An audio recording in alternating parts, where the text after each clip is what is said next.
I really want you to picture the scene here. A lonely prophet stands weeping in the ashes of a burning city. The smoke is still thick and choking in the air, the magnificent stone walls are completely shattered, and the streets are just echoing with the cries of the broken. That this is the prophet Jeremiah, standing in the ruins of what was once the glorious city of God, just completely pouring out his heart. It's raw, it's visceral, and it is a completely unfiltered prayer of absolute sorrow. Section 1. A City in Ruins. The Fall of Jerusalem.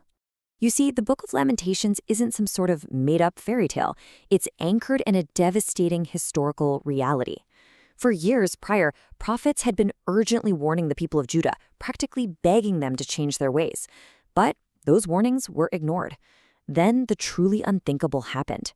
In 586 BC, the mighty King Nebuchadnezzar II of Babylon laid siege to the city. By late 586 BC, Jerusalem finally fell. The sacred temple, which was the very center of their universe and the literal symbol of God's presence, was burned straight to the ground. The people were taken captive, and this magnificent city was reduced to a ghost town. The author captures this staggering, unbelievable loss with that haunting metaphor right in the very first chapter. He says, "How deserted lies this city, once so full of people. How like a widow is she, who once was great among the nations." It's a breathtakingly sad image, isn't it? The city is personified as a weeping widow. She was once the envy of all the nations, bustling, vibrant, deeply loved, and now she sits completely alone, stripped of all her glory and comfort. From a Christian perspective, this brilliantly illustrates the ultimate isolating consequence of a life completely disconnected from God. You might have outward success for a while, sure, but eventually, the soul just becomes a deserted city. Moving to Section 2, the root of the ruin, beyond political failure. So why did this happen? Jeremiah doesn't view this merely as, bad military strategy or just an unlucky turn of geopolitics.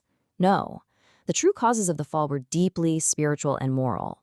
We're talking about widespread idolatry, rampant societal injustice, the cruel oppression of the poor, and a completely hollow, false system of worship. God sent messengers to warn them over and over and over, but the people just stubbornly refused to turn back. The destruction of their physical walls was actually simply the final outward manifestation of a spiritual collapse that had literally been happening for generations.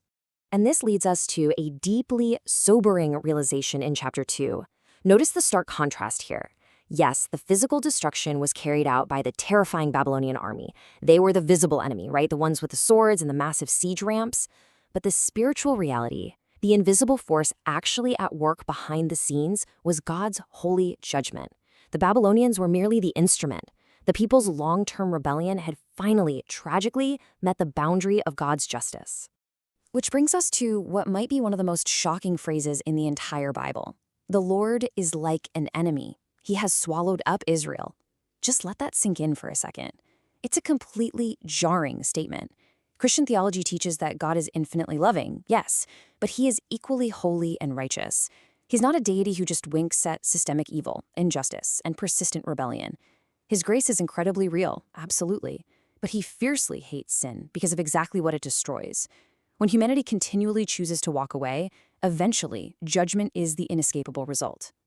Now, as we read through these first 2 chapters, I gotta be honest, the despair is pretty suffocating. The U-curve of the narrative has just plunged straight down into the abyss, forcing us to ask, is there any hope left in the ruins? If God himself has acted as an enemy against their sin, is this just the end of the story? Section 3. Light in the Darkness. The pivot of chapter 3. Right when the author hits absolute rock bottom, when he's sitting in the pitch dark, feeling totally crushed and trapped, he suddenly remembers the core character of God. And this brilliantly illustrates the massive turning point of the entire book. Read this with me. Because of the Lord's great love, we are not consumed, for his compassions never fail. They are new every morning. Isn't that just incredible?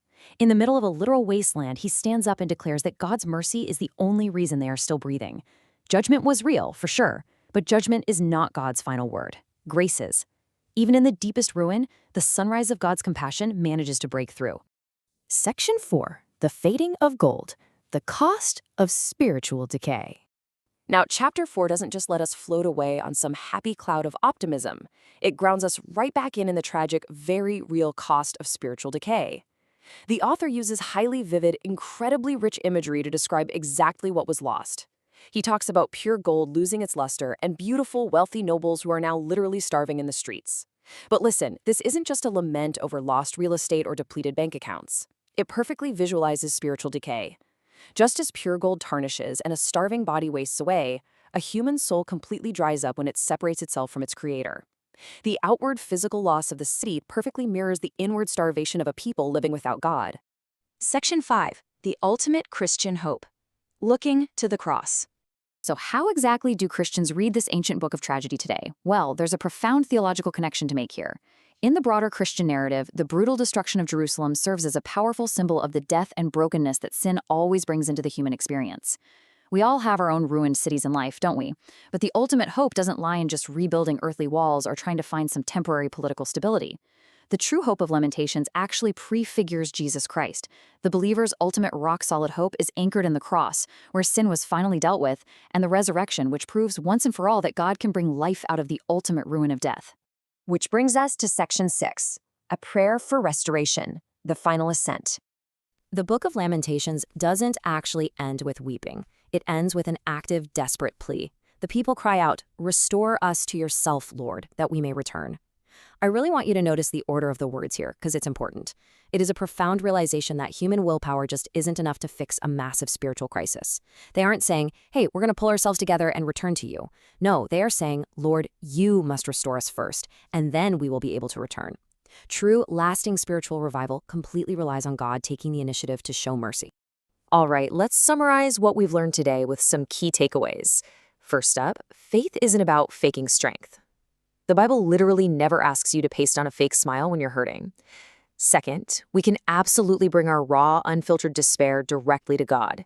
He's big enough to handle our questions, our anger, and all of our tears. And finally, God's mercy remains actively at work even when our lives look like absolute, smoldering ruins. His compassions truly are new every single morning. Which leaves us all with a choice, really.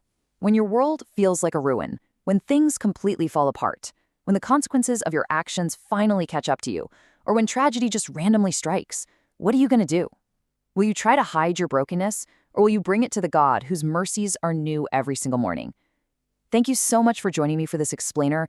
I really hope this deep dive into Lamentations has given you a fresh, meaningful perspective on grief, on justice, and on the unstoppable, incredible nature of grace.